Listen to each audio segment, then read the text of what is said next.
Kapag kumilos ka pa, tatagos ito sa lalamunan mo. Natapos na ang pagtulog. Chay. Chen, welcome sa bahay. Sobrang astig ko. Bakit nandito ka? Nandito pa ba tayo sa bansa? Sino ka? Bakit ka nandyan sa kahon? Bata, nagko-cosplay ka ba bilang katuman? Anong cosplay nyo? Anong masamang spell ang binabasa mo? Anong tunog yan? Gaano na ako katagal natutulog? Bakit naging disyerto ang labas? Huwag mag-alala, wala lang akong laman sa tiyan. Gutom ka ba? Gutom ako, bigyan mo ako ng kaunting noodles. Ang malaking pancake na may karne at nilaga, dahil sa awa ko sa'yo. Ito ang pinakamataas na uri ng pagkain sa Green Vine Tribe. Tanging ang mataas na pari ang nagtatangkang kumain nito. Ito ay parang biological weapon. Kahit ang mga daga ay ayaw dito dahil sa kalupitan. Hindi mo alam ang iyong halaga. Ito ay napakamasarap na pusong berdeng ipis. Matagal ko nang hinahanap ito ng 3 araw bago ko nakuha. Sa tiyan nitong inang baboy ramo, matamis ang likidong nasa loob. Putik na dilaw at mga uod. Sinasabi niyo ito ay pang-elite. Matagal lang nagbago ang estruktura ng itlog na ito. Yung amoy na iyon ay mula sa amoy ng bangkay at nabubulok na amoy na nag-ferment. Para kang umiinom ng sariling laway, ano ba ang pinagkaiba? Pero bukod dito, wala nang iba pang makakain. Tingnan mo dyan. Dambuhalang palakang maililang guhit, tagapagpatay ng wasak na lupain. Kapag natamaan ng lason, nagiging dugot tubig ang tao. Tapos na, mamamatay tayong lahat dito. Ang lakas ng pagsabog ng mga kalamnan ng hita nito. Ang perpektong taba sa ilalim ng balat nito. Hindi yan isang tagapagpatay. Ito ay talagang napaka-espesyal. Ang bawang na inihaw na paa ng palaka ay kusang dumating. Kumain na, nababaliw ka na ba? Tumakbo ka. Iyon ay isang purple striped giant frog. Noong nakaraang buwan, si Uncle Taizu ay nasugatan lang ng kanyang laway. Kalahating balikat niya ay natunaw na maging itim na tubig. Huwag kang lumapit, mamamatay ka.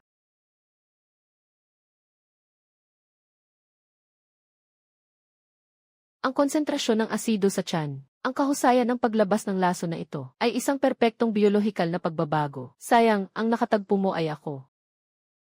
Ano ang ginagawa mo? Magsusuka na siya ng lason. Ang lahat ng bagay ay may kaugnayan at laban. Sa loob ng 3 hakbang, tiyak na makakahanap ng lunas.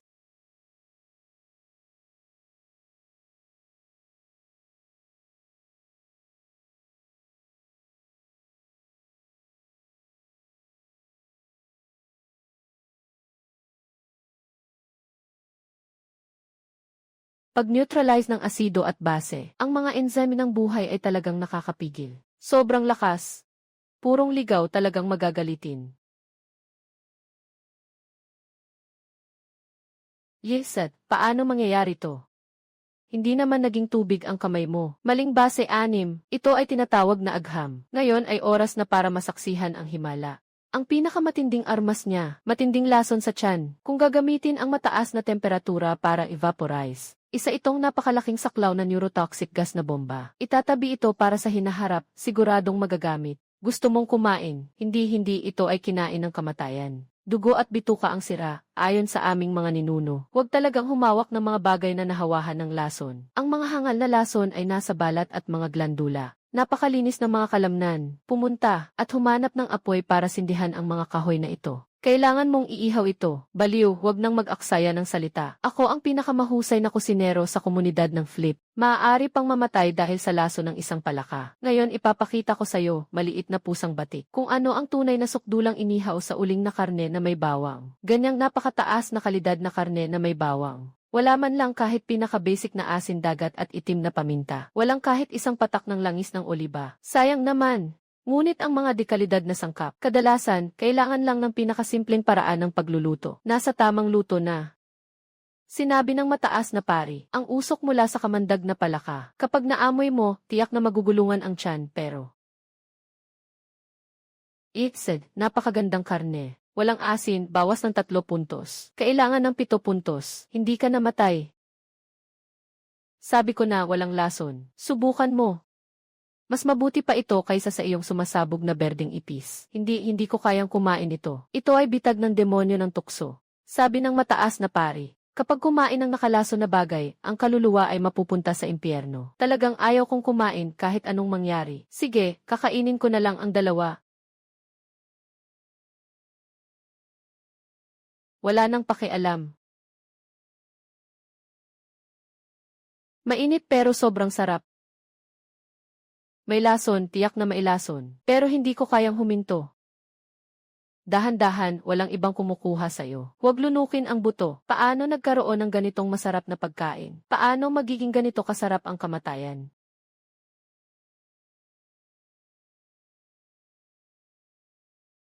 Ay. Ang batas ng amoy ay hindi kailanman nawawala, heto na. Bata, huwag kang nakahiga. Bakit? Yung pagkain kanina ay sa akin na. Ngayon, dalhin mo ako pabalik sa inyong tribo. Bakit sa tribo? Dahil sa lugar na ito, wala man lang kahit isang kawali. Wala ring maayos na kama. Tumuloy ka, mula ngayon ako na ang mamamahala sa inyo. Nahapagkainan, para malaman ng mga primitibong tao na ito, na kahit ang kamatayan ay natatakot sa kanila, kung ano ang tunay na pagbagsak ng antas. Narito na ang Green Vine Tribe. Ito ang tribo na sinasabi mo, parang isang natural na bukas na tambakan ng basura. Sino iyan? Pinuno ng Tiexiong. Siya ang taong nakilala ko sa mga guho. Tumahimik ka. Iyan ang kasuotan ng isang tagalumang mundo. Sabi ng aming mga ninuno, kapag may nakakasalubong na ganitong malinis na dayuhan, dapat umiwas ka agad. Kung hindi, ang tribo ay magdadala ng malaking kapahamakan.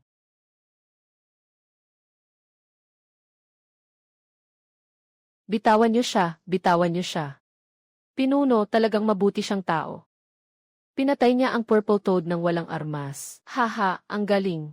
Mukhang nauto ka ng masamang dayuhan na ito. Ninakaw ang iyong isip gamit ang mahika. Kahit ako, iiwasan ko siya. Kamatayan, itali mo siya para sa akin. Tanungin ang pinuno. Pakiusap, huwag mo. Bawal kayong magmakaawa para sa kanya. Dayuhan. Hindi alintana kung anong salamangka ang ginamit mo para akitin si Kiki. Paparusahan ka. Mayroon ka pa bang huling salita? Anong nangyayari sa'yo?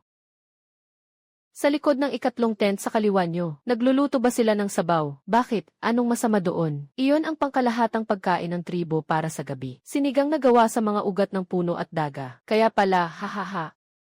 Kaya pala lahat kayo ay mukhang unggoy. Anong sinasabi mo? Yung tinatawag na sabaw ay halo-halong maraming hindi pa nalilinis na mga glandula ng hayop na naglalabas ng nakakaumay na amoy ng lupa. Ang pinakamahalaga ay walang kahit 1 miligram ng nanoparticle dito. Ikaw ba si Techo? Kamakailan ba araw-araw kang nawawala ng buhok? Sa gabi, ang mga kalamnan sa binti ay hindi makontrol at nagkakaroon ng cramp. At kapag sumisikat na ang araw, parang nawawalan kayo ng paningin, wala kayong makitang anuman, hindi ba't parang wala kayong lakas? Pati ang kamay na humahawak ng bato ay nanginginig. Paano mo nalaman? Ang sumpa ng pagkabulag sa gabi at ang sakit ng cramp sa tribo. Talaga namang ikaw ay isang masamang dayuhan. Dayuhan, putang ina mo. Iyan ay seryosong kakulangan ng sodium at vitamina G. Hindi ba ninyo naiisip na ang palayok na iyon ay parang dumi? Ayos lang ba iyon? Basta't palayain mo ako ngayon. Hahanapin ko ang asin ng buhay para sa inyo. Para sa inyo na mga walang asin na mga tao. Tikman mo kung ano ang tunay na lasa na nagbibigay buhay. Asin ng buhay.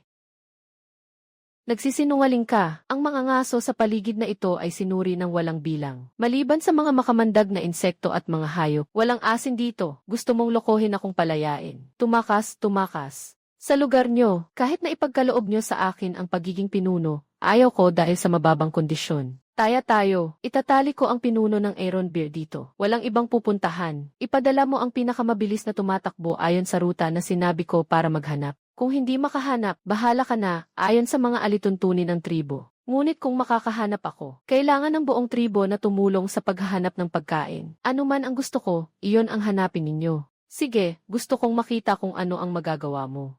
Si Shikwi ay sumakay kasama ang 3 tao sa mga horned beast. Sundin ang sinabi niya. Ang pinuno ay pupunta sa silangan ng 12 kilometro patungo sa Fault Canyon. Mula sa gilid, maglakbay ng 2 kilometro sa hilaga. Hanapin ang tuyong lupa na may madilim na pulang kintab. Maghukay ng kalahating metro pababa. Hukayin ng malalim. Dalhin pabalik ang puting bato. May malaking bangin talaga sa silangan ng pinuno. Ano pa ang hinihintay mo? Bilis na. Nag-imbento ka ba? Kung uuwi si Kyoshikui at ang iba na walang dala, paparusahan ka ng mabigat ng pinunong Tiexiong. Ang tawag dito ay ang pagsasanib ng heolohiya at kimika. Bumalik na si Shikui. Bumalik na sila. Kamusta si Shikui? Talagang may leader. Nakapaghukay kami ng maraming bato ng Diyos. Bato ng buhay. Talagang bato ng buhay. Hindi na manghihina ang mga mandirigma. Nakakakita na rin ng malinaw ang mga bata sa gabi. Tama na, tama na. Huwag nang sumigaw, ilang pirasong magaspang na ore lang yan. Sino ka ba talaga? Hayaan mo akong magpakilala muli. Ang pangalan ko ay Chen Mo. Dati akong mananaliksik sa biyolohiya ng mga sinaunang sibilisasyon. Isa rin siyang marunong magluto. Mula ngayon, ako na ang mamamahala sa inyong hapagkainan. Nasa tamang lugar na ang mga pampalasa. Susunod, kailangan ko ng 10 malalakas na mga ngaso. Para tulungan ako, sa gabi ito ipapakita ko sa inyo kung ano ang tunay na masarap na pagkain. Masyadong mataas ang alkaloid sa dahon. Kapag kinain, naglalabas ng puting bula. Puno ng heavy metal na sediment ang mga ugat, parang panggawa ng lason. Kung kakainin bilang gulay, parang ayaw ng mabuhay. Ginoo ng mga Diyos. Ano ba ang hitsura ng pampalasa na hinahanap ninyo? Ito ay ang bagay na nagpapasarap sa karne. Panlasa na hindi nyo pa natitikman sa inyong buhay. Mahal na Ginoo, nandito na ang hangganan ng tahimik na lugar. Hindi na tayo makakapagpatuloy. May mataas na radyasyon sa harap ng tahimik na lugar. May mga mataas na antas ng mga nabagong halimaw. Hindi ito mga nabagong halimaw. Ito ay sumpa ng demonyo. Prinsip ng demonyo. Huwag mong tingnan siya, Chen Mo. Sabi ng mataas na pari. Iyan ay luha ng demonyo ng pilak na lumitaw. Anong bagay ito? Prinsipyong ipinasa mula sa mga ninuno. Pulang-pula na parang dugo. Isang kagat lang, umiinit agad ang buong katawan. Parang nag-aapoy ang mga ugat. Hindi aabot ng isang araw, mamamatay ka sa pagbubuhos ng dugo sa buong katawan. 5 taon na ang nakalipas, may kumain ito ng palihim sa karatig tribo. Umiiyak at sumigaw siya ng buong magdamag. Nang mamatay, puno ang kanyang katawan ng dugo. Pati ang balat ay natunaw. Ito ay isang ipinagbabawal na bagay. Ginoo ng mga Diyos, tara na, umalis na tayo. Nanginginig ang buong katawan, pumutok ang mga ugat. Pag namatay, buong katawan ay pula. Huminto dito, huwag gumalaw. Ginoo ng mga Diyos, delikado ka.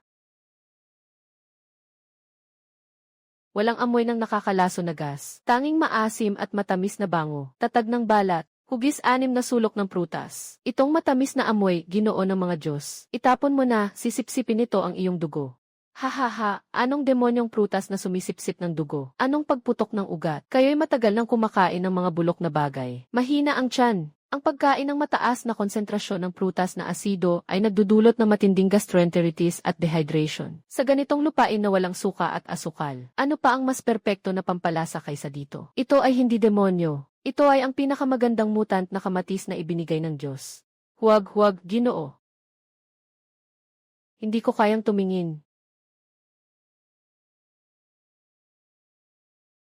Ang malambot at masarap na asim-tamis ay higit pa sa perpekto.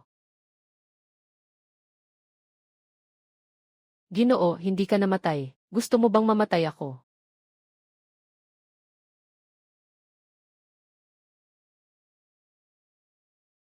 Ang lasa na ito ay gustong umupo.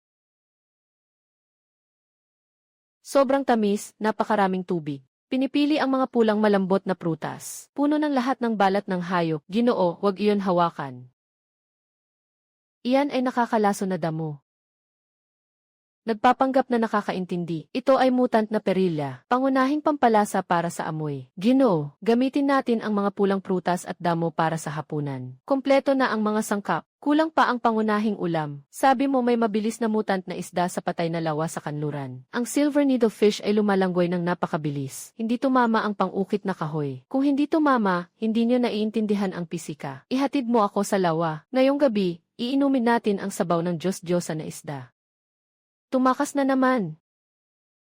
Hindi pwede, Ginoo ng mga mensahero. Napakaliksi ng isdang ito. Kitang-kita naman na nung sumaksak doon, walang nahuli. Hindi naman kailangang sobrang mahiwaga ang paghulaan. Tingnan ninyo, ituturo ko sa inyo ang isang simpleng kaalaman sa pisika. Ginoong Shenshi, nasa ilalim ng inyong paa ito. Ang liwanag ay lumilihis kapag pumapasok mula sa hangin patungo sa tubig. Ang nakikita ninyo ay ang virtual na imahe ng isda. Sa madaling salita, ang lugar na tinutok nyo ay hindi talaga kinaroroonan ng isda. Ang dapat tuksuhin ay hindi ang anino, kundi ang 10 sentimetro sa ibaba nito.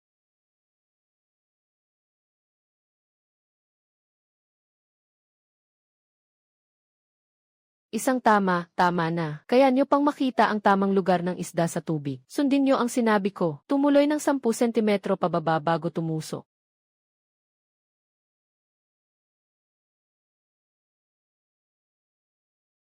Halos tapos na, mag-ayos na, bumalik sa tribo. Kagalang-galang na sugo, ayon sa inyong utos, nagawa na ang lahat ng kalan. Dalhin ninyo ang pinakamagandang palayok ng inyong tribo. Maghanda na para iproseso ang mga sangkap. Saan ang palayok? Ito na ang palayok. Ilagay lang ang karne sa ibabaw at iihaw lang. Paano maglalagay ng tubig at magpakulo ng sabaw gamit ang ganitong patag na bato? Ano nang gagawin natin? Sa aming tribo, lagi kaming nag-iihaw ng pagkain. Wala kaming kagamitan na pwedeng lagyan ng tubig at pakuluan. Kunin ang pinakamabigat na batong pamukpok. Pukpukin ang panlabas na bahagi para matanggal. Kuskusin at hugasan ng maigi ang loob. Walang kawali. Kaya't gumawa ng isang palayok mula sa bato. Kailangan talagang pakuluan ang sabaw ng isda na may kamatis na ito ngayon. Mahirap pero magagamit. Medyo makapal, mabagal ang pag-init, pero sapat na para sa sabaw.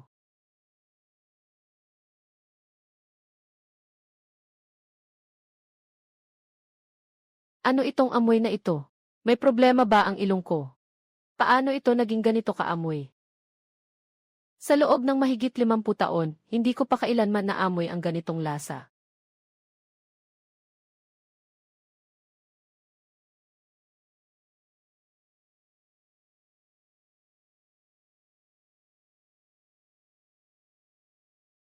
Ginoo ng mga pagkain.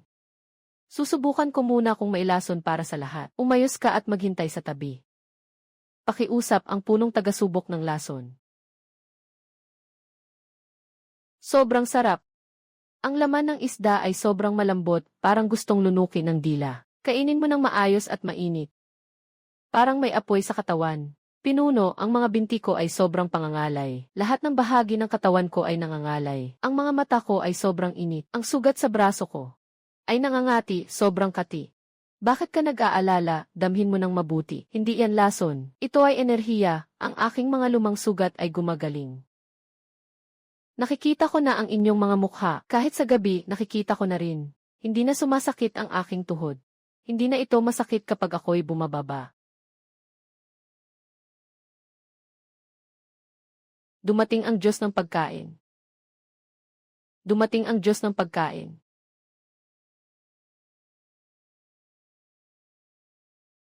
Kahit ang pag-ikot ng kutsara ay hindi ko magawa. Anong klaseng chef ka?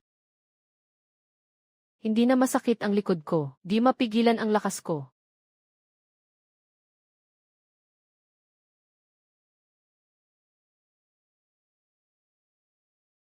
Umiinit na naman ang buhok ko. Ito ay isang himala na ibinigay ng Diyos.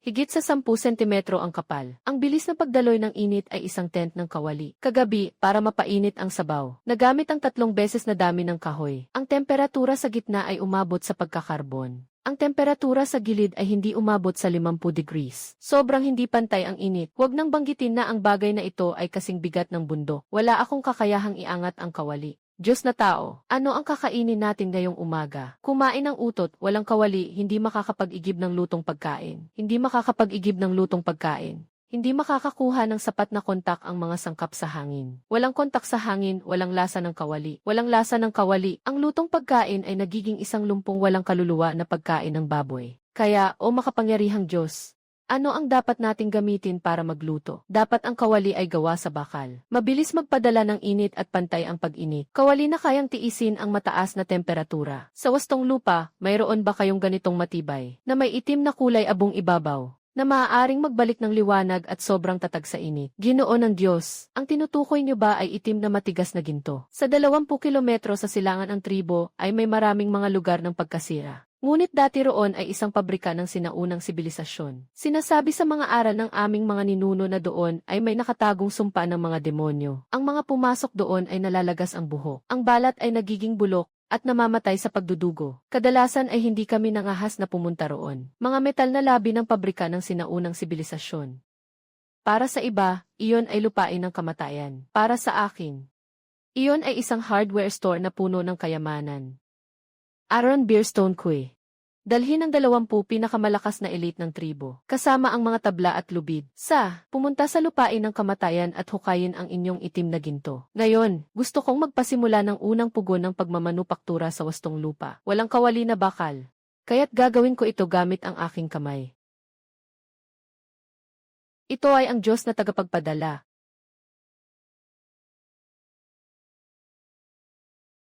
Ang Diyos na tagapagpadala ay ang tinatawag naming Steel Cemetery sa unahan. Ang Diyos na tagapagpadala, sinasabi sa ancestral na kasulatan, dito ay may nakatagong sumpa ng mga demonyo na hindi nakikita. 3 henerasyon na ang nakalipas. May isang mag-asawang nangangalakal na pumasok. Lahat ng bumalik ay namatay sa loob ng 1 buwan. Ginoong mensahero, baka pwede tayong lumipat ng lugar. Ang mga dahon ay matibay, bilog at makinis. Walang hindi regular na depekto. Ang mga ugat ay normal at puti ang kulay. Walang reaksyon ng fluorescence. Medyo acidic ang ilay ng lupa, pero walang bakas ng kemikal na pagkasunog. Maaga nang nawala ang kalahating buhay. Ang radiation ay hindi higit sa 2 beses na chest death ray. Anong kabalbalang sumpa ng demonyo? Iyon ay nakalalasong radioactive dust mula sa lumang mundo. Pero mawawala rin ito habang tumatagal. Parang ang mabahong karne ay nagiging amoy kapag matagal na. Hindi mo naiintindihan, di ba? Sa madaling salita, napakaligtas ng lugar na ito. Mataas na carbon na bakal na gear, manganese carbon alloy na leaf spring, cast aero na silindro ng makina. Bawat bagay dito ay mga bahagi na ginamit ko sa pagtatayo ng mataas na pugon. Anong dito ay sementeryo? Ito ang supermarket ng hardware at mga materyales sa konstruksyon.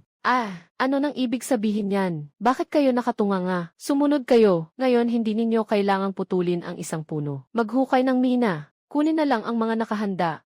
Sundan ang Ginoo ng mga Diyos. Mataas na carbon steel, maaari pang gamitin. Tanggalin. Walang tahi na bakal na tubo. Sukat ng pader 3 mm, tanggalin. Manganese carbon stainless steel. Mataas ang tigas, sapat ang tibay. Pantay ang pagdaloy ng init. Pantay ang pagdaloy ng init. Perpektong material para sa paggawa ng kawali. Ang mga piraso ng bakal ni Iron Hero at ang mga matitigas na bakal na may kakayahang umunat ay lahat na alis na. Ginoo ng mga Diyos, ang mga bakal na ito ay magkakadikit. Wala tayong mga kagamitan sa pagputol. Kahapon uminom tayo ng sabaw, pumasok sa tiyan ng aso. Naayos ang gin, dobleng lakas na. Gamit ang kamay durugin, gamit ang bato, saktan. Basta masira. Huwag kalimutang tanggalin ang frame na ito. Later, mas malakas ka na ba ngayon 3 beses kaysa kahapon? Ginoo, ito ay... Anong ginagawa mo dyan? Lahat, sige na, simulan na natin. 5 malaking piraso, 10 piraso. Ilan ang bilang ng bilog na ito? Ang kalidad nito ay mataas na alumina clay. Natural na refractory clay. Nakikita mo ba ang pulang lupa na burol, Iron Seong? Punuin mo ang lahat ng mga balat ng hayop. Mahal na Ginoo ng mga Diyos, maaari bang kainin ang pulang putik na ito? Kainin mo ang iyong malaking ulo. Ang bagay na ito ay bilangguan ng apoy. Kung wala ito, ang itim na matigas na ginto ay hindi kailanman magiging likidong bakal. Narinig mo ba? Punuin ang karwahe. Pangunahing materyales para sa paggawa ng kawali. Matibay na putik para sa mataas na horno. Isang biyahe lang. Kapag naload na, aalis na. Babalik sa tribo bago magdilim. Bukas, mag-aapoy ng maaga para sa horno. Pabilisin ang pagbalik sa base bago magdilim. Paano kaya nakakulong ang Diyos ng apoy sa pulang putik? Tapos na ba kayong magpahinga? Lahat, bumangon na kayo. Magsimula na.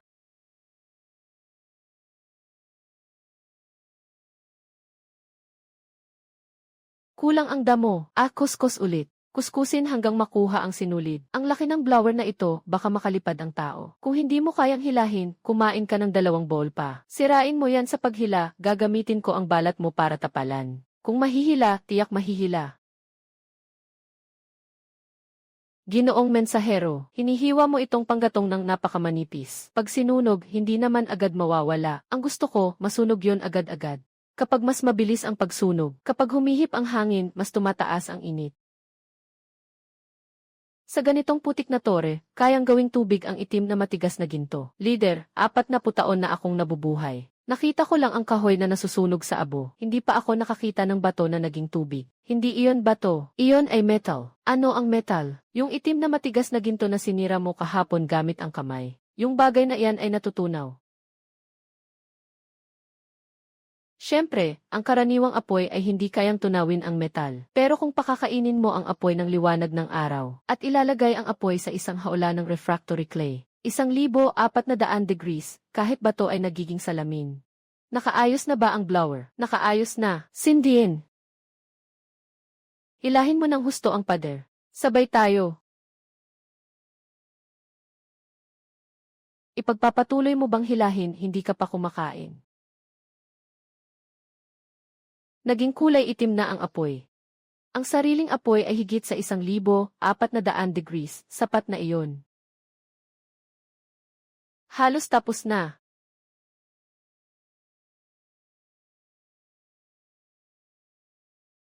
Huling pako ng Aeron Beer. Gamitin mo ang pinakamalakas mong puwersa, itama mo sa gitna. Pakanin. Kailangan din pakinisin ang mga gilid. Kailangan ko ng perpektong kawali na may bilog na ilalim at manipis na katawan. Pagpapatigas.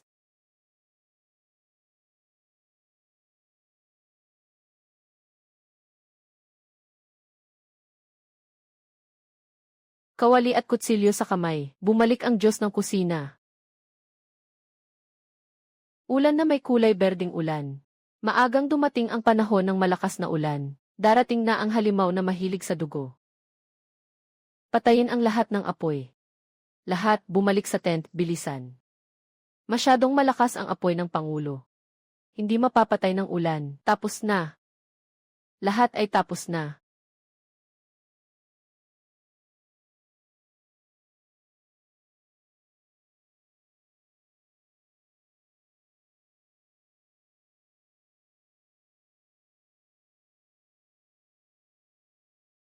Ang mga demonyong baging ng tag-ulan, kapag tinutukan nito ang isang buhay na nilalang, hindi titigil hanggat hindi kayo namamatay. Huwag na kayong magpumiglas, ipikit ninyo ang mga mata, manalangin na sana huwag kayong muling ipanganak sa wasak na lupain.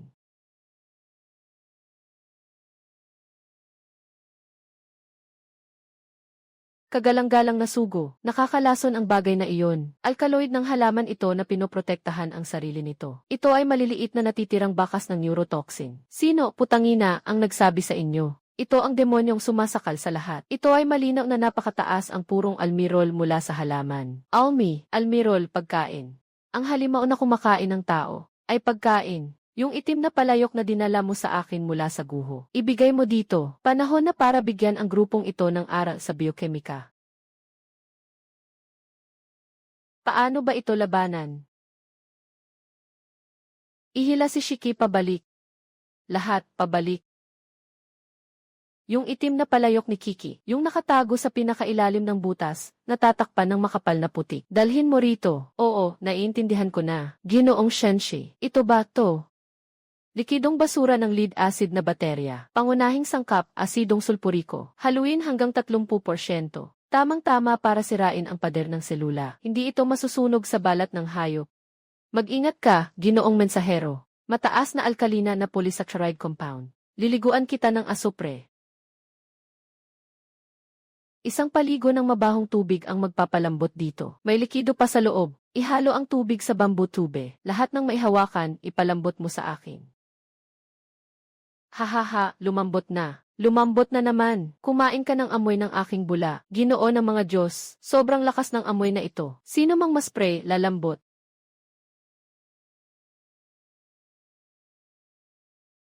Nanalo tayo laban sa mga halaman sa panahon ng malakas na ulan. Walang namatay. Bakit ka umiiyak? Sapat na iyan. Ito ay dekalidad na plantang almirol na may puridad na higit sa 80%.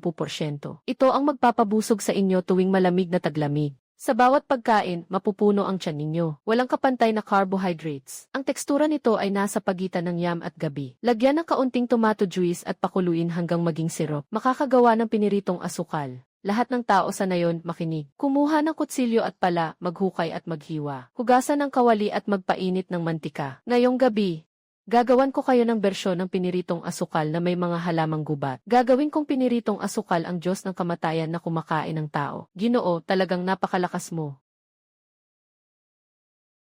Ang bagay na ito ay talagang nagmula sa mga nakakaing baging kagabi. Sige na, ilipat mo ang pinakamalaki.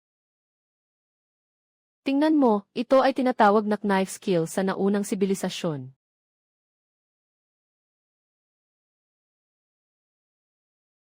Ito bang kamay ay peke? Hindi na ako muling magpapagalit sa Diyos na ito. Huwag nang tumingin, Kiki. Dalhin mo ang ilang babae dito. Ilagay ang mga piraso sa palanggana at masiglang imasa. Ipagpatuloy ang pagmamasa hanggang sa matuyo ang mga dumi, hanggang sa maging gatas ang tubig. Ipahinga ito sa palanggana para natural na mag-settle. Huwag munang gagalaw. Ano ito? Ito ay tinatawag na almirol, ang pinakalantad na anyo ng carbohydrates. At ito rin ang mga inutil na mga tao tulad ninyo. Enerhiya ng buhay na hindi pa nakikita, walang lasa pero napaka-smooth. Mas mataas ang puridad kaysa sa pinakamagandang tapioca flour ng nakaraang sibilisasyon. Ang ganitong kalidad ng starch ay top-notch na sangkap para sa thickening o paggawa ng noodles. Lahat ay dekalidad na sangkap. Magpatuloy sa paghukay. Sa loob ng araw na ito, lahat ng mga magic vine blocks ay matatapos na. Sino ang naghukay ng marami? Ngayong gabi, dagdagan ng isang mangkok ng caramelized magic vine. Nakahanda na ang mga sangkap. Ngayon, ipapakita ko sa inyo kung ano ang tunay na piniritong carbohydrates. Ilagay sa mantika kapag umabot na sa 60% ang init. Ang bango. Ihango ang magic vine na naging gintong kulay. Magdagdag ng ketchup. At saka ang aking masusing koleksyon ng pulot. Ngayon na.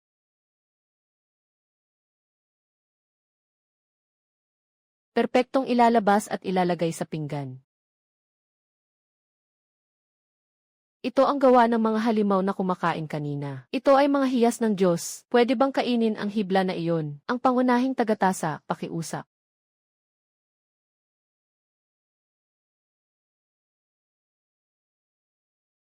May lason, tubig. Kumuha ka ng tubig. Hindi ito masarap.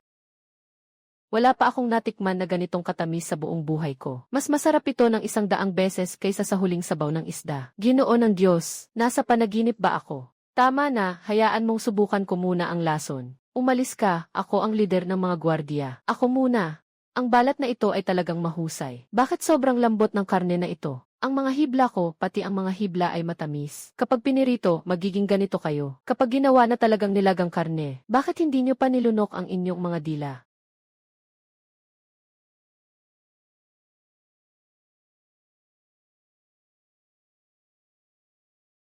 Tatlong ulo na naglalagablab na baboy pangil. Mandarambong na buwitre.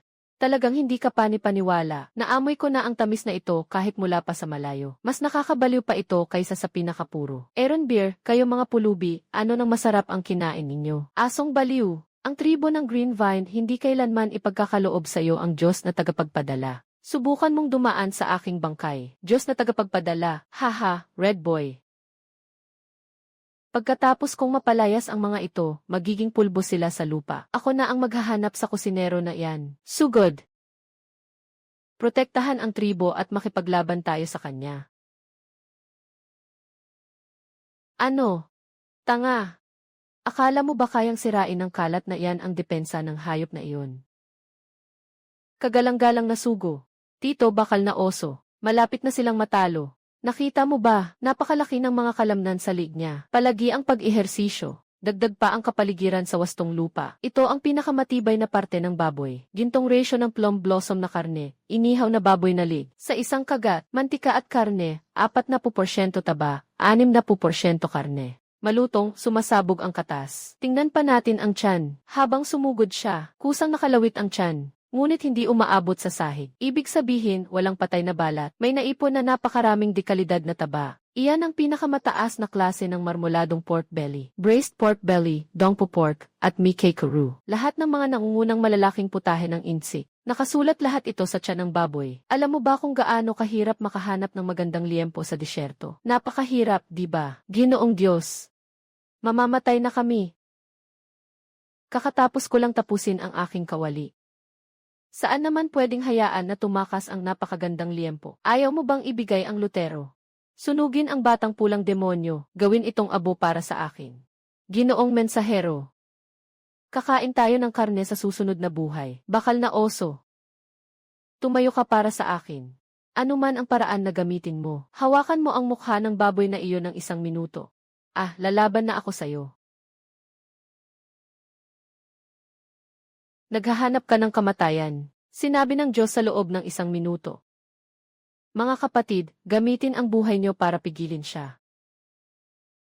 Ginoo, ano ang balak mo? Gagawa ako ng isang matigas na putahe na para lang sa mga hayop.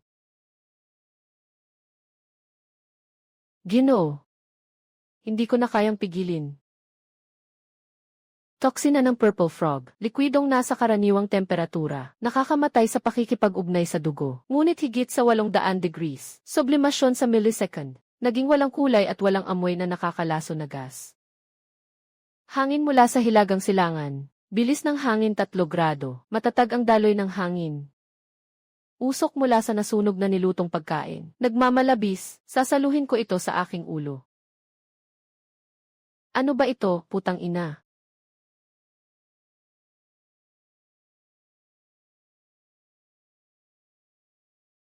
Naku, narinig kong gusto mong agawin ang pagkain ko. Alam ko na. Katas ng kamatis na may tubig. Sobrang asim. Napakatibay na. Doble ang sukat ng mga tanikala sa paa. Itong baboy na ito, kahit hiwain mo pa ito ng piraso para gawing adobo, o gawing piraso na manipis para sa stirred, o kaya ay buong uling na inihaw hanggang sa maging malutong ang balat at malambot ang laman, na may pulot na ibinuhos. Sa kabila ng lahat, ikaw ay isang huling anyo ng mutasyon, wala kang kahit kaunting dangal. Sige na, malakas ka naman at kayang humila ng kahoy. Pipilitin kitang bigyan ng isang buhay. Mula ngayon, ikaw ay libreng manggagawa ng tribong green vine. Pangalan niya ay Wuhua. Maganda, di ba? Parang nakakagutom pakinggan. Huwag kang magyabang, maliit na puti. Kami lang ang mga pioneer ng mga buitre. Ang boss ay isang mataas na antas na evolusyonaryo. Medyo marami kang sinasabi. Ito ay tinatawag na heart-eating red bean. Matutun agad. Mapanganib na laso na nakakaapekto sa puso. Bilangin ang huling 5. Demonyo, ikaw ay isang demonyo. Sino pa ang gustong sumubok ngayon? Yung pulang beans na kinain nyo kanina, nilagyan ko ng espesyal na proseso ang balat nito. Magpapalutang-lutang ito sa tiyan ninyo unti-unti. Wala akong natatanging lunas. 7 araw mula ngayon, lalabas ang lason, at magiging katulad ko siya. Sundin ang utos, tumanggap ng lunas tuwing 7 araw. Kung hindi susunod, sarili mo ang kapalit. Mula ngayon, kung ano ang sabihin ng Diyos, iyon ang susundin. Walang pag-aalinlangan. Hindi ko kailanman hahawakan ang pulang beans. Sino ang makakatamis, hindi matutulak palabas? Tingnan nyo ang magiging kapalaran nyo. Ginoo ng mga Diyos, handa na ang mga tanikala sa paa. Makinig kayo, simula bukas. Kayo ang pinakamababang alipin sa tribo ng Green Vine. Pamutol ng kahoy, pagbuhat ng bato, paghukay ng kanal. Lahat ng pinakamadumi at pinakamabigat na trabaho ay para sa inyo. Tapusin ito sa takdang oras. Isang gamot tuwing 7 araw. Huwag magpabaya. Bilangin ninyo ang mga araw. Kung makakatakas kayo ng mas mabilis kaysa sa lason, subukan ninyo. Boss, talagang ginagawang alipin tayo ng tao. Magtiis muna hanggang makuha ang lunas bago mag-isip ng paraan. Ngayon, sino ang may lakas na manggulo sa Diyos ng kamatayan? Patayin ko na siya agad. Anong sinasabi mo? Pumunta ka at magputol ng kahoy. Kung hindi ka makakapagputol ng 1,000 kilo ngayong gabi, huwag kang umasa na makakatulog. Mahal na Ginoo, nag-iwan ako sa iyo ng isang mangkok. Halos na agaw ni Tito Aaron Beer. Bilang isang Michelin na chef na may siyu sa kalinisan, magluto sa ganitong kapaligiran. Bawat pagluluto ay parang paglalapastangan sa kaluluwa. Kagalang-galang na sugo. Ano nang sinabi mo? Sabi ko, hindi ako makakatira dito kahit isang araw. Ginoong tagapagsalita. Ito ay tinatawag na pamantayang nayon ng naunang sibilisasyon. Mula bukas, dalhin ang grupong ito ng mga libreng alipin. Sa akin sa mga guho. Ginoong tagapagsalita, ang iyong iginuhit ba ay ang kaharian ng Diyos? Kailangan kong magkaroon ng sistema ng dumi sa alkantarilya. May mga bahay na may mga ladrilyo at bubong. May 300 metro kwadrado na marangyang kusina. Gusto kong magtayo sa lupain na ito. Ng isang bahay na hindi kayo giniginaw sa taglamig. Hindi tumutulo kapag umuulan at may palikuran. Natunay na yon.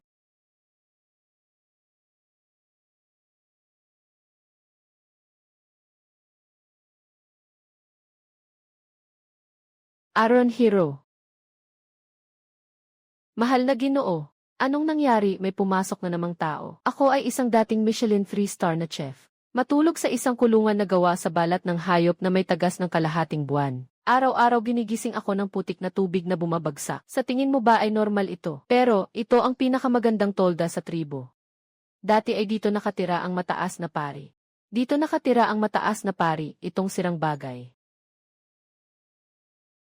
300 metro kwadradong kusina, 6 na apoy, naka-independenteng istasyon, bubong na may bentilasyon, imbakan ng bodega.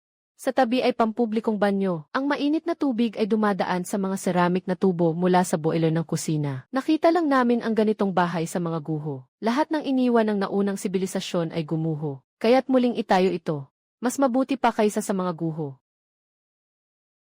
Ngunit, Ginoong Mensahero, kailangan ng bahay ang itim na bakal na kahoy. Mas matigas pa iyon kaysa sa bato. Ang pinakamagaling naming mga ngaso ay gumagamit ng batong pang-ukit buong araw. Nabasag na ang mga kamay, hindi ko kayang putulin kahit isa. Ang sukat na iginuhit mo ay hindi bababa sa ilang daang puno. Kailan pa ito matatapos? Kung hindi mo na kaya, gumamit ka ng lakas. Huwag ka nang magpahulog, Kaong. Dalhin mo ang mga tao mo. Ihila ang lahat ng kariton. Aron sayong shikwi, ihanda ang lahat. Pupunta tayo sa mekanikal na guho ng numero 37 ngayon. Bakit tayo pupunta sa guho? Hindi ba't sinabi nyo na hindi maubos ang itim na bakal? Kaya't pupunta tayo sa guho para mangolekta ng mga handang gamit, mga gear at flywheel. Mga talim ng mataas na carbon steel. Ngayon, gagawa ako ng isang physical cheat para sa inyo. Physical cheat.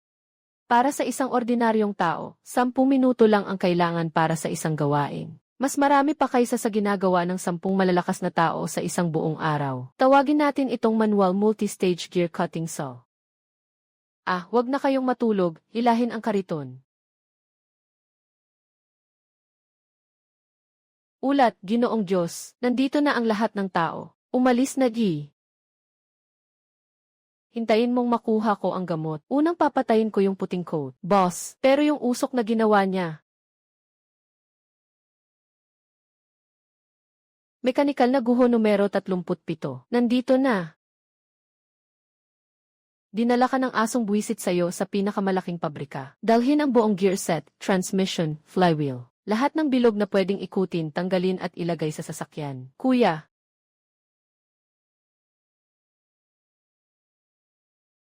Mapanganib na pulang buntot na bubuyog. Umalis ka na, umalis. Mas nakakatakot pa ito kaysa sa mga mutasyon na halimaw. Sabay-sabay silang aabutin ng daan-daang. Ilang minuto lang at magiging putik na ang tao. Tumakbo ka. Tumakbo, Ginoo. Ang amoy na ito. Natitirang anthocyanin. Napakataas na antas ng fructolysis. Nagbago na ligaw na pulot. Ginoo, anong ginagawa mong nakatayo lang dyan? Tumakbo, masusugatan ka niyan. Masakit yun, para kang gustong hubarin ang balat mo. Tumakbo ka.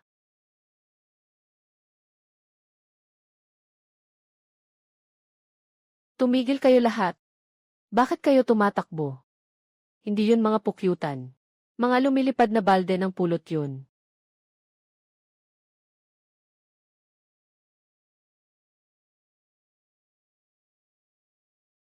Nagliyab, nagbubuga ng makapal na uso. Huwag maglalagay ng bukas na apoy. Ano yun? Naging mananakop ka ng 20 taon. Hindi marunong magtapon ng usok.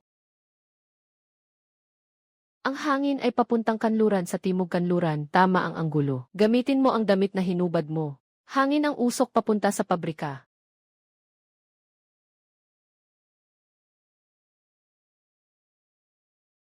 Ganito lang. Yung pulang buntot na mga bubuyog na nakakatakot sa amin, natungga sa isang ulap ng usok at nauntog. Alkaloid at volatile aromatic oils. Pumasok sa respiratory system ng insekto sa pamamagitan ng mga butas. Sa loob ng ilang millisecond, naninigas ang mga nerbiyo. Nagpapapansin lang.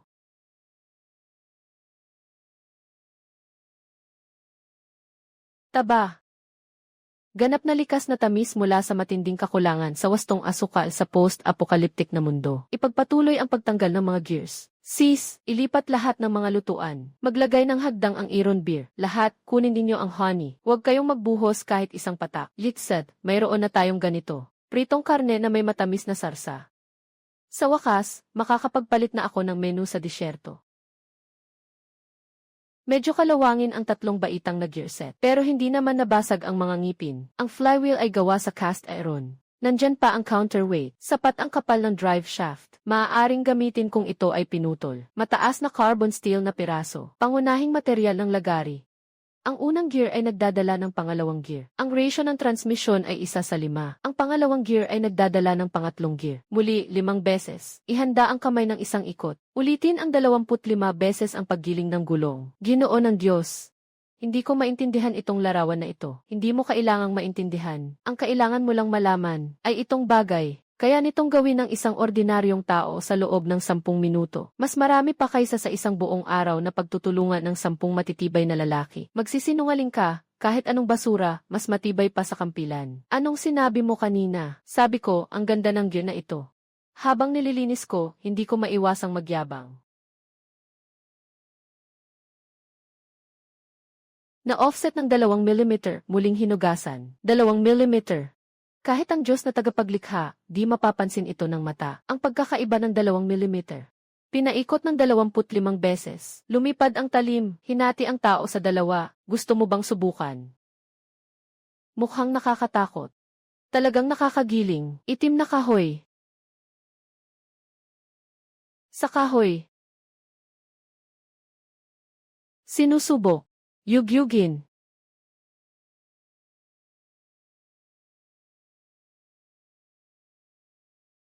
Huwag masyadong mabilis, huwag masyadong mabagal, huwag nanginginig ang kamay. Madali kang magsalita kapag hindi ikaw ang gumagawa.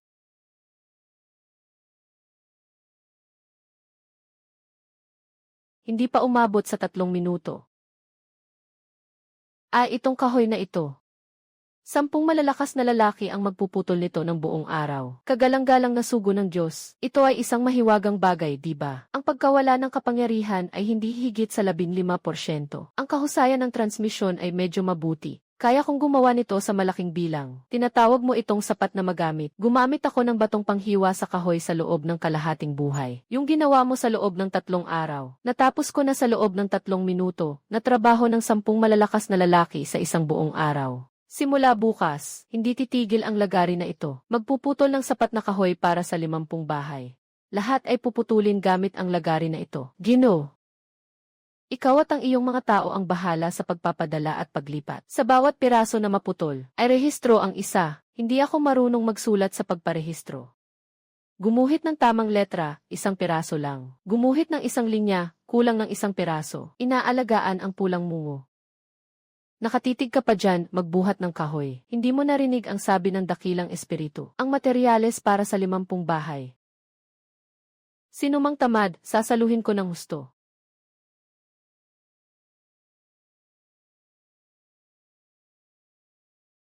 3 minuto para sa 1 puno. Mahal na Ginoo, gusto mo bang putulin ang lahat ng puno sa disyerto? Sapat na ang kahoy. Susunod na hakbang, ladrilyo. Ladrilyo, mahal na Ginoo, ano ang ladrilyo? Nakita niyo na ba ang mga pulang matitigas na bloke sa mga guho ng sinaunang sibilisasyon? Iyan ang mga ladrilyo. Ladrilyo, ang kahoy ay pwedeng gamitin sa paggawa ng silungan. Ang ladrilyo ay pwedeng gamitin sa paggawa ng bahay. Tunay na bahay, na kayang labanan ang asidikong ulan. Bahay na kayang tirahan ng ilang henerasyon.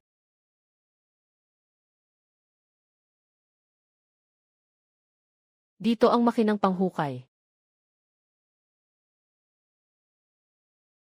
Ginoo ng mga Diyos, iba ang hitsura ng putik na tor na ito kumpara sa naunang hurno. Yun ay nakabaligtad na florera. Ito ay nakahiga na mahaba. Ang hurno ay para sa paglikha ng tinunaw na bakal. Kailangan ng mataas na temperatura. Ang pugon ay para sa pagsunog ng mga ladrilyo. Kailangan ng pantay na pag-init. Iba ang estruktura. Iba ang prinsipyo. 3 hakbang sa pagbake ng mga ladrilyo sa pugon. Unang hakbang, mababang apoy sa loob ng 3 araw. Kontrolin ang temperatura sa 600-800 degrees. Ganap na tuyuin ang tubig sa mga ladrilyo. Kung masyadong mataas ang apoy, sisirain ang mga ladrilyo. Hindi matutuyo ang apoy. Ikalawang hakbang, malakas na apoy, 5 araw. Itaas ang temperatura ng higit sa 1,000 degree. Hayaan ang mineral sa luwad na magsimulang mag-react sa sun. Ang hakbang na ito ang magpapasya sa tigas ng ladrilyo. Hindi sapat ang temperatura. Lalabas na parang putik ang resulta. Sapat na ang temperatura. Madaling basagin ang mga bato. Ikatlong hakbang, iselyo ang pugon at hayaang maghinang magsunog ng 2 araw. Isara ang lahat ng mga butas ng bentilasyon. Hayaan mabuo sa loob ng pugon ang isang atmosperang kulang sa oksiheno. Itong hakbang ang magpapasya sa kulay ng mga ladrilyo. Kung hindi sinelyuhan ang pugon, ang lalabas ay pulang ladrilyo. Kung sinelyuhan ng buo, ang lalabas ay asul-abong ladrilyo. Mas matigas ng 30% ang mga asul-abong ladrilyo kaysa sa mga pulang ladrilyo. 3 araw dagdag 5 araw dagdag 2 araw. Kabuang 10 araw. Matapos ang 10 araw, buksan ang pugon. Maaaring isang pugon na kayang durugin ang mga bato at luwad, o kaya isang bunto ng lupa. Ngayon ay simulan ang paggawa ng mga ladrilyo. Ilagay sa kahoy na hulma. Pagsamasamahin, patuyuin ng 1 araw bago ipasok sa pugon. Mahal na Ginoo, gaano katagal dapat magliyab ang apoy na ito? 7 araw at 7 gabi, hindi ito dapat huminto. Hindi dapat bumaba ang temperatura. Walang puwang para sa pagkakamali. Mag-aayos ako ng mga tao para magbantay sa pugon. Magsimula ka ng matulog. Hindi ko na kailangang magbantay ng personal. Ginoo ng Diyos, matagal ka nang hindi nakakatulog ng maayos. Noong huli kang magbantay sa horno. Noong sinaunang panahon, nabantayan ko na ang 72 oras na sopa sa mataas na temperatura. 10 araw, walang kwenta. Alainan.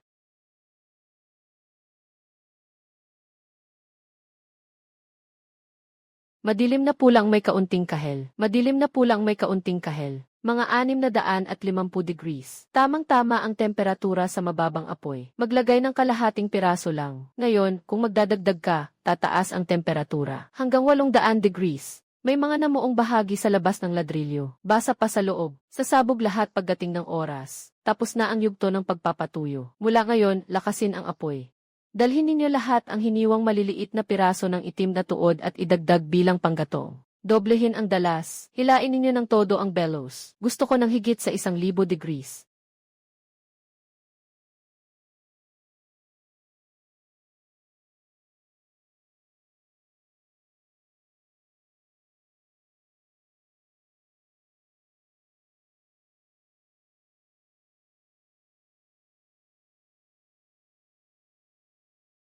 Kagalang-galang na sugo, hindi ko sinasadya. Halos sinira mo ang 6 na araw ng init. Ang suplay ng pagkain para sa 300 tao na aabot ng 10 araw. Ang mga naipong itim na ironwood rito, mga kamay ng lahat na nagkapaltos. Halos masayang lahat dahil nag-idlip ka. Kagalang-galang na sugo, nakatayo ka na, 5 araw ka nang hindi natutulog. Ang huling 2 araw ay ang pinakamahalagang yugto ng sugat. Walang makakapagsabi gamit ang mata kapag wala ako. Ang temperatura ng apoy ay higit sa 1,000 degrees. May pagkakaiba ng 50 degrees. Ang tigas ng ladrilyo ay bababa ng 1 antas. 7 araw at 7 gabi, hindi huminto ang init. Hindi bumaba ang temperatura. Nagawa na namin ang lahat ng dapat gawin. Ngayon, tingnan natin kung sasabayan tayo ng panahon. Buksan ang pugon.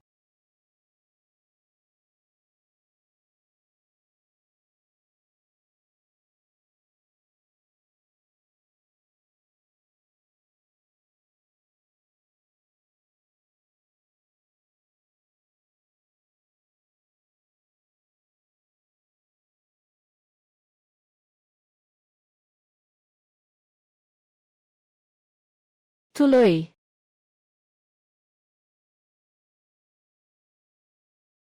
Ito ang ginawa namin mula sa putik na sinunog sa pugon. Kayang maging ganito ang putik. Sinabi ng Diyos na tagapaghatid. Kapag nasunog, kayang durugin ang bato.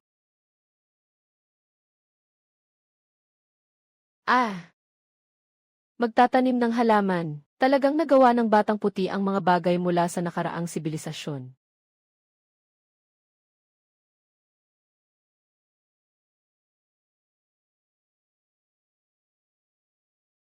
Lahat ng bahay ay maihalong ladrilyo at kahoy. Ang pundasyon ay may durog na bato at apog na mortar, hinukay ng 1 metro. Ang pader ay may dobleng patong ng berding ladrilyo. Mag-iwan ng 5 sentimetrong puwang sa gitna para sa insulasyon. Mainit tuwing taglamig, presko tuwing tag-init. Tinatabingan ang bubong ng mga kurbadong abuhing tile. Ang gulo ng pagkiling 30 degrees. Ang asidong ulan kusang dumadaloy at hindi naipon. Nasa ibaba ang sistema ng alisan ng tubig. Ang paagusan ng bawat bahay ay nakakabit sa mga seramikang tubo sa ilalim ng lupa. Ang wastewater ay pumapasok sa malaking septic tank sa paligid ng tribo. Pagkatapos ng simpleng sedimentation at paglilinis gamit ang mga halaman, itinatapon sa abandonadong lupa. Kahit na hindi ito kasing epektibo ng modernong sistema ng paglilinis ng dumi. Ngunit sa lupang ito na walang patid ang basura, ito ay isang makabagong imbensyon. Ginoo ng Diyos, sundin niyo lang ang inyong plano. Magdrawing kayo ng isang linya. Bagong berde na tribo. Pundasyon. Mula ngayon, lahat ay magtatrabaho ayon sa grupo. Ang grupo ng mga manggagawa ay pinangunahan ni Huang Gao. Maghukay ng pundasyon at maglipat ng mga ladrilyo. Magdala ng mga kahoy at latak, lahat ng mabibigat na bagay. Ang lakas ay nasa inyo. Inalis ni Taixyong ang mga posa sa kanilang mga paa. Palitan ang mga pang-angkle na gawa sa baging. Huwag mag-isip na tumakas. Ang lunas ng red knife ay nasa kamay ng aming Diyos. Ngayon, gusto ko lang makita ang malaking kusina na itinatayo. Si Tai Kui ang namumuno sa grupo ng mga karpintero. Maglalagay ng mga beam at haligi at mag-i-install ng mga pinto at bintana. Pinangunahan ni Guro Shikui ang grupo. Nagtatayo ng pader, naglalagay ng tiles at naglalagay ng mortar. Tandaan ang doble halimaw na pader. Mag-iwan ng puwang sa gitna. Ang slope ng drainage ay 30 degrees. Ay para sa Diyos na tagapaglikha.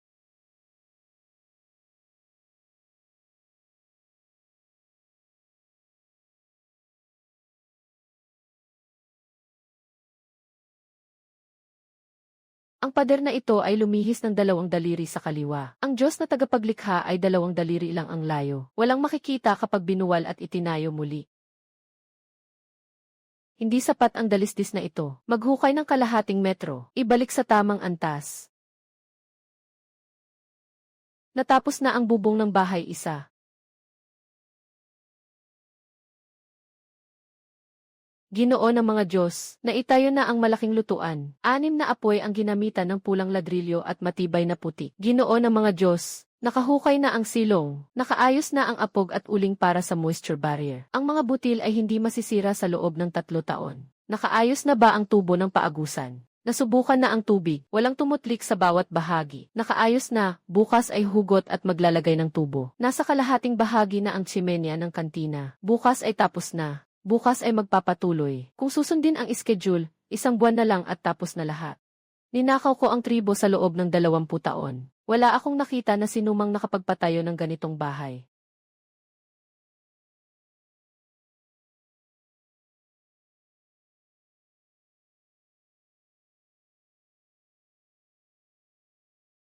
Tatlumpu na bahay. Tapos na ang pagsusuri ng malaking kusina at simenya. Walang duda, pampublikong paliguan. Natapos na ang pagsusuri sa bodega. Nakaayos na ang mga damit sa kama. Kulang ang mga pangunahing kagamitan. Sa ngayon, maari lamang nating gamutin ang mga sugat. Tinatayang 60% ang kabuang tapos, higit sa 70%. Pwede nang tumira. Masarap ang niluto sa bagong kusina. Iyon ay epekto ng isip. Iisang lutuan. Mas masarap kung hindi ko alintana. Masyadong malakas ang hangin, napapaso ang mata. Walang hangin, boss.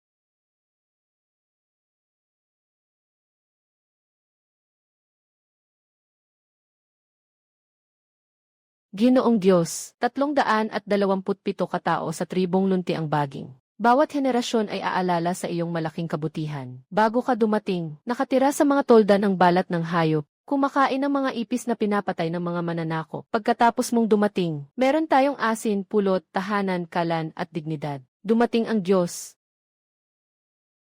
Huwag basta-basta magmakaawa. Hindi naman mahalaga ang mga tuhod, di ba? Natapos na ang bahay. Naitayo na ang lutuan. Bukas, matatapos na ang huling piraso ng ceramic pipe sa banyo. Ang bodega at ang silong ay walang laman, naghihintay ng tao para punuin. Ano ang susunod na dapat gawin? Pagtanggap sa bagong tahanan.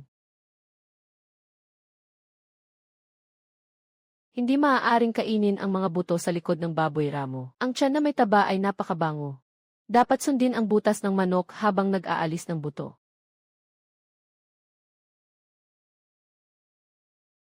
Mahal na Ginoo, mas maayos ang mga hiwa mo kaysa sa pader na itinayo ni Tyushai. May 2 panig ang pader na itinayo ni Shikui. Ang karne na hiwa ko ay may 1 panig lamang. Kailangan pa niyang magpraktis ng 10 taon para makahabol sa akin. Ang masahe ang pinakamahalagang hakbang sa pag-aatsara.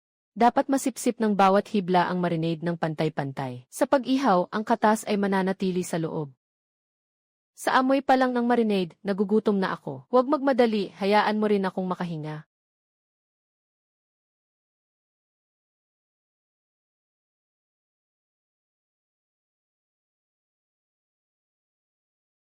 Susunod ay ang matyagang paghihintay. 2 oras, patuloy ang pag-ikot, tuloy-tuloy ang pagbrush ng pulot. Bawat masarap na ulam ay nangangailangan ng oras at tamang init.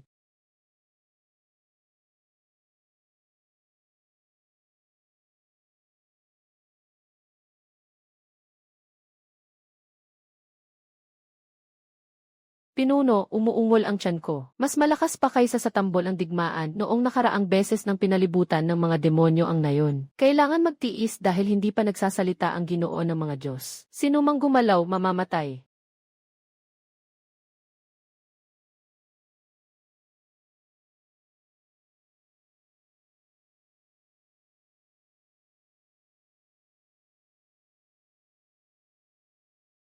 Nasa tamang oras na. Oh,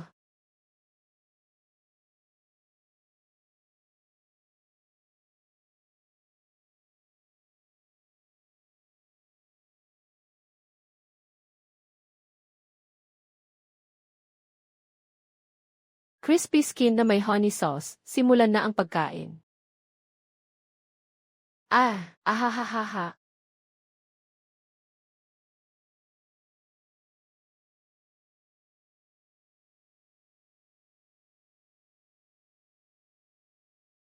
Sobrang sarap, mas masarap ito ng 1,000 beses kaysa sa huling sabaw ng isda. Ayaw ko nang mamatay, gusto kong kumain ito araw-araw. Dinala ni Taik Sayong ang ilang piraso ng makapal na inihaw na karne mula sa chopping board. Westland version ng honey glazed meat sandwich. 4 na patong ng malutong at malambot na lasa. Malambot, malasa at matamis. Kapag kumagat ka, kulang na 1 layer, batukan mo ako. Sobrang sarap. Sa buhay ko, 40 taon akong kumagat ng mabahong hilaw na karne. Noon, puro dumi ang kinakain ko. Sabi ko, tama ka. Noon, dumi talaga ang kinakain ko, hahaha.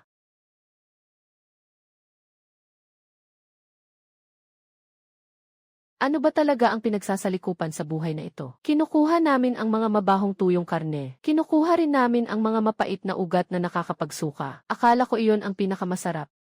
Ang totoo, may mga ganitong napakasarap na pagkain pala sa mundo. Hindi ba nasayang ang buhay ko? Bigyan mo pa siya ng isang hiwa ng karne. Si Ginoong Mensahero ay masama. Kahit ang masamang tao, kapag nakakain ng maayos ay nagiging masunurin din. Tingnan mo ang sigasig niya sa paghukay ng kanal. Mas masigasig pa siya kaysa sa isang bakal na oso. Hahaha.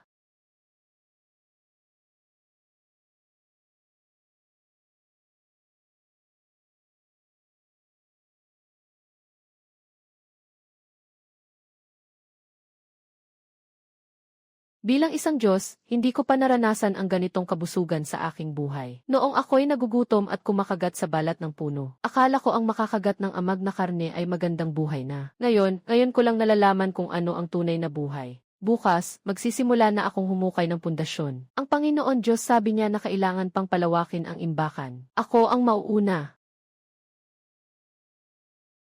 Panginoon Diyos, makakain ba namin ito araw-araw? Maaasim din kung araw-araw kakain. Sa susunod, magpapalit tayo ng bagong ulam.